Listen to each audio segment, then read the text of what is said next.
iby'ukuri imico kama ishobora kubandanya gusa habonetsemo inyungu. Umuntu Imana yamuremye iramushyiramo no kurondera inyungu, nta kundi. Bapaniki barutwa n'abamarira n'iki.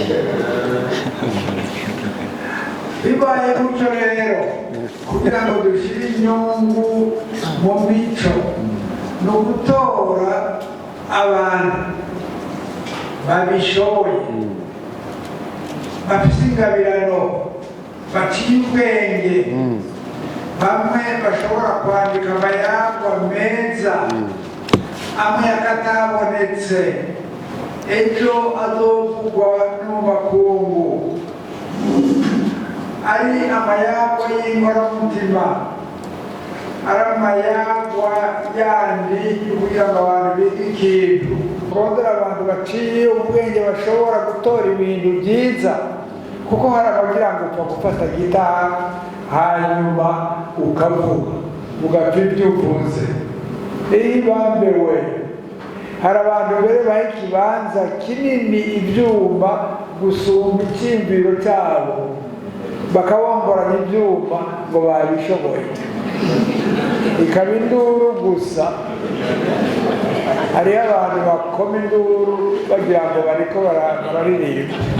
Ubu tugiye gutangura ikintu cyobafasha rwose, amayagwa yo gukundisha ibikorwa, imyuga, kandi bizobagirira akamaro kanini. Muce mubyiga nawe kugira ngo muteze imbere igihugu, mushobore gufasha mu majambere y'igihugu, muze murabwira abantu ibintu byobunguruza. Ikigabane cy'amayagwa ashingiye ku bikorwa, kandi muzoshima ngo muze mubyige. N'abantu ntawe umenya icyo atize. Hanyuma rero mubyize rero mugaca mubironderamo inyungu, mugabiciye ku iteka.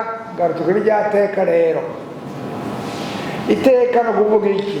Ni ukuvuga gushyiramo ubuntu, ugashyiramo imico myiza, ugashyiramo ubutungane. Abantu ntibabone kurondera amahera kandi yarondera, kuko werekanye kurondera amahera gusa baca bagukengera rwose. Mwame muhuza iteka n'inyungu nk'uko mubivuze, muzoraba ingene muzoshika kure cyane, kure rwose. Kandi n'ubu birambimbaye kubona ingene imico y'abasokuru, ugukomeza imico y'abasokuru bitanguye gutunga abantu batari bake. Birahimbaye rwose rwose rwose.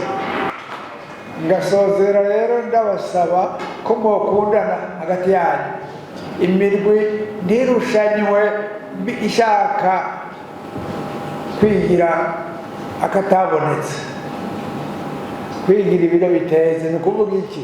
Hamwe umuntu kwirondera gusa we wenyine.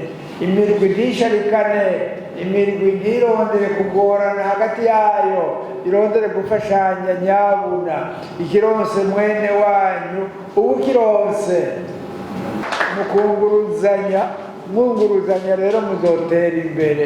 Gasozera ndabifuriza gutera mushira imbere muri iyo nzira, kandi gasozera kuko ingene nabaravye ahantu murahasharije rwose, kandi naravye mbona koko imico kame irafise akazoza, kuko mwese nabaravye mururwaruka gusa.